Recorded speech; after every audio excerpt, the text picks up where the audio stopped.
తాకట్లో ఉన్న మీ బంగారాన్ని విడిపించి ఆ రోజు ఆన్లైన్ రేటుకి కొంటాం. Sharma gold company. నమస్కారం, సుమన్ టీవీకి స్వాగతం. నేను మానస. కామాఖ్య అమృత శోధన వ్యవస్థాపకులు, అమ్మవారి ఉపాసకులు వేణుశ్యామ అమ్మ సిద్ధంగా ఉన్నారు. వారితో మాట్లాడదాం. అమ్మ నమస్కారం. అమ్మ ప్రతి మాసంలో కూడా అమావాస్య వస్తుంది. మరి ప్రత్యేకించి ఈ శ్రావణ మాసంలో వచ్చినటువంటి అమావాస్యని పోలాల అమావాస్య అంటూ ఉన్నారు. ఈ అమావాస్య యొక్క విశిష్టత గురించి, పోలాల అమావాస్య అని ఎందుకు అంటున్నారు, ఆ విషయాల గురించి తెలుసుకోవాలనుకుంటున్నాం. పోలిని స్వర్గానికి పంపేది పోలాల అమావాస్య. ఎందుకు అని అంటే ఇది మెయిన్గా చేసుకోవడానికి కారణం కూడా గర్భాన్ని కాపాడే మాసం. మీరు చూస్తే ఆషాఢం నుంచి శ్రావణానికి వచ్చేసరికి వర్ష ఋతువు మొదలవుతుంది. ఆ వర్ష ఋతువు మొదలైనప్పుడు ఏంటి అంటే మామూలుగా మనకి అంటే ఏదైనా ఒక కాలం మారేసరికి రుగ్మతలు అన్నవి రావడం అన్నది జరుగుతూ ఉంటుంది. దానికి తోడు ఈ టైం ఏంటి అంటే వర్షాకాలంలో గర్భానికి సంబంధించిన స్త్రీలకి జనరల్గా ఏదో ఒక సమస్య అన్నది అంటే ఒక మాసం నుంచి ఇంకో మాసానికి మారేసరికి వచ్చే సమస్య ఉంది. కాబట్టి ఇక్కడ ఏం చేస్తున్నాం అంటే ఒక కంద చెట్టును తీసుకుని దానికి చక్కగా పూజ చేసి, అంటే దాన్నే లక్ష్మి గౌరీ కింద భావించి పూజ చేసి, నా గర్భాన్ని కాపాడు అంటే స్త్రీకి తల్లి అవ్వడం అన్నది మెయిన్ కాబట్టి ఆ తల్లిని చెయ్యి అని చేసి, అంటే నా బిడ్డల్ని ఒకవేళ తల్లులు అయిపోయిన వాళ్ళు ఉన్నారు, వాళ్ళు ఏంటి అంటే నా బిడ్డల్ని చల్లగా చూడు అని చెప్పి చేసే అమావాస్య ఇది. పైగా అమావాస్యకున్న గొప్పతనం ఏమిటి అంటే పౌర్ణమి రోజు అమావాస్య రోజు మాత్రమే చంద్రుడు 16 కళలతో ఉంటాడు మీరు చూస్తే. కానీ పౌర్ణమి రోజు ఏంటి అంటే 16 కళ్ళు కనిపిస్తాయి మనకి. అమావాస్య రోజు ఏంటి అంటే ఉన్నాయి కానీ కనిపించవు. అంటే అది ఉన్నది కనిపించకపోవడం అంటే దాన్నే ఖాళీ అని పిలుస్తారు. ఖాళీ ఇక్కడ ఖాళీ అంటే అర్థం ఏమిటి అని అంటే ఏమీ లేదు, ఎంప్టీనెస్, శూన్యం. ఎందుకంటే ఆ శూన్యంలో బోళ్ళంత అర్థం ఉంటుంది. చూడు, నలుపు తెలుపు చూసినప్పుడు మీరు తెలుపు అన్నది ఏంటి అంటే ప్రతిదాన్ని అబ్జర్వ్ చేస్తూ ఉంటుంది. ఇక్కడ నలుపు వచ్చేసరికి ఏం చేస్తూ ఉంటుందంటే ప్రతిదాన్ని రిజెక్ట్ చేస్తూ ఉంటుంది. అంటే అన్నిటినీ ఈ నలుపులో ఇక్కడ చూడు, ఇక్కడ కూడా ఇంద్రధనుస్సులో ఉన్న అన్ని రంగులు ఉంటాయి, ఇక్కడ అన్నీ ఉంటాయి. కానీ ఈ రంగులు ఏంటంటే కనపడవు.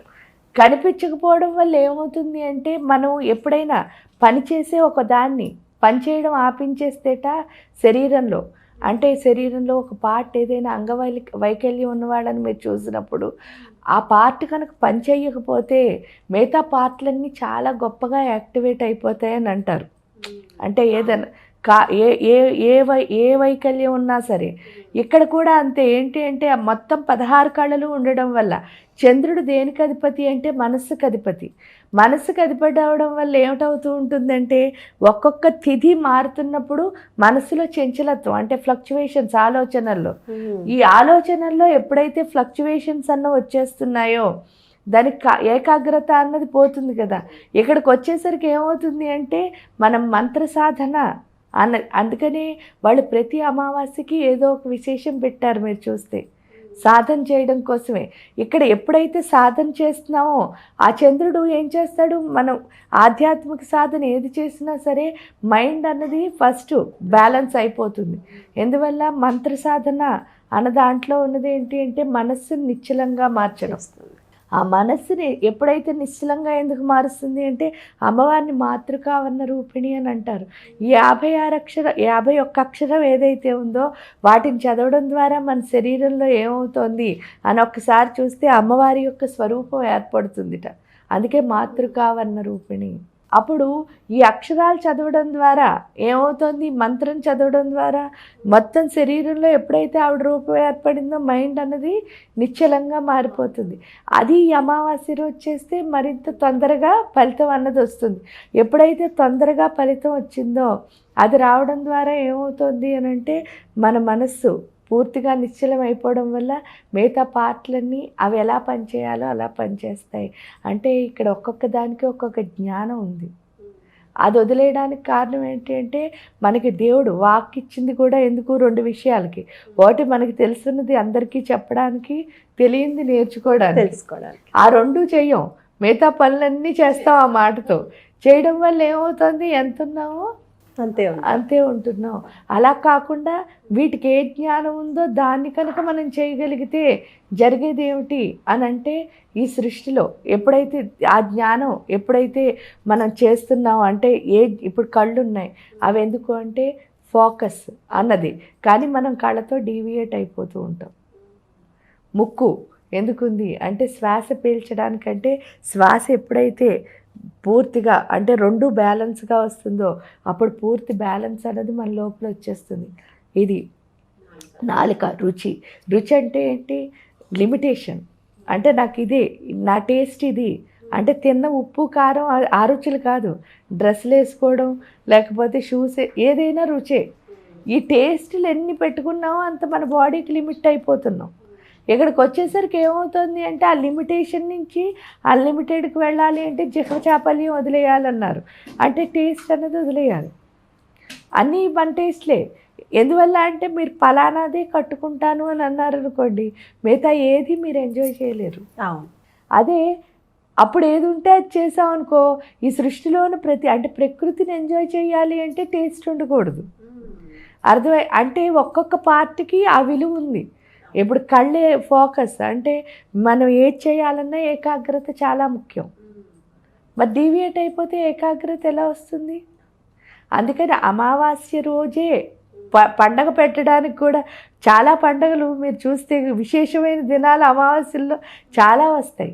ఆషాఢ అమావాస్య అనుకోండి, లేకపోతే ఈ శ్రావణ ఏదైనా కార్తీక మాసంలో వచ్చే అమావాస్య, ప్రతీదీ ఎందుకు అలా పెట్టారు అని అంటే ఆ అమావాస్యతో మనం ఎప్పుడైతే సాధన చేస్తున్నామో దాని ద్వారా మనస్సు అన్నది అంటే మైండ్ అన్నది బ్యాలెన్స్ అవుతుంది. మైండ్ బ్యాలెన్స్ అయితే మనం అనుకున్న ప్రతీదీ సాధించవచ్చు. మనకు ఫోకస్ రావడం కోసం పెట్టినవే ఇవి. అంటే ఏకాగ్రతని పెంచడం కోసం పెట్టినవే ఈ అమావాస్య పూజలు ఏదైనా కూడా. మరి పోలాల అమావాస్య రోజమ్మ ఏ విధంగా పూజించుకోవాలి? మీరు అన్నట్టు సంతానం కలగడానికి కావచ్చు, లేదంటే కలిగిన సంతానం ఆయురారోగ్యాలతో చక్కగా ఉండాలంటే ఈ అమావాస్య రోజు ఏ విధంగా పూజించుకోవాలి? అమావాస్య రోజు ఏం చేస్తారు అని అంటే, వాళ్ళు కంద చెట్టును తీసుకొచ్చి దానిలో దేవతను ఆవాహన చేసి దానికి ఒక పూజా విధానం ఉంటుంది. ఆ తర్వాత కథ చదవడం ద్వారా ఆ అక్షంతలు ఎప్పుడైతే తలపైన వేసుకున్నామో దాని ద్వారా ఈ సంతానానికి మంచి జరుగుతుంది అని చెప్పడం మనం అక్కడ వింటాము. ఆ కథని చక్కగా శ్రద్ధాభక్తులతో, దేనికైనా ఏకాగ్రత అన్నది చాలా ముఖ్యం కాబట్టి ఆ పూజ చేసినంతసేపు, నేను చెప్పేదైతే ఏ రోజు పూజ చేసినా సరే, పూజ 5 నిమిషాలు చేస్తారా, అరగంట చేస్తారా, గంట చేస్తారా, మీకున్న టైం ఎంత ఉంటే అంత చేయండి.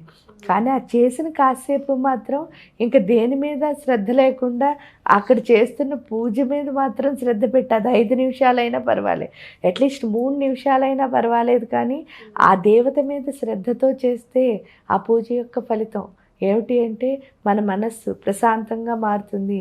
పైగా అక్కడ టైం పెట్టడానికి అస్సలు బాధపడద్దు. ఎందుకు అని అంటే, అమ్మో నాకు టైం అయిపోతుందని పరిగెట్టద్దు. ఎందుకంటే కాలమే దేవత యొక్క స్వరూపం. కాబట్టి మీరు అక్కడ ఆ పెట్టిన 5 నిమిషాల టైము మీకు ఇంకొక గంటలో ఉపయోగపడుతుంది. ఎందుకంటే మీరు ప్రతి చోట ఒక గంట చేసే పని అరగంటలో చేశారనుకోండి, ఈ 5 నిమిషాల వల్లే అది జరుగుతుందన్నమాట. చాలా టైం సేవ్ అవుతుంది కదా. అప్పుడు మీరు బోల్డ్ని గొప్ప పనులు చేయొచ్చు. అది చేయాలి అంటే రోజుకి అట్లీస్ట్ 20 నిమిషాలైనా దేవుడి దగ్గర ప్రశాంతంగా ఉండడానికి ట్రై చేస్తే చాలు.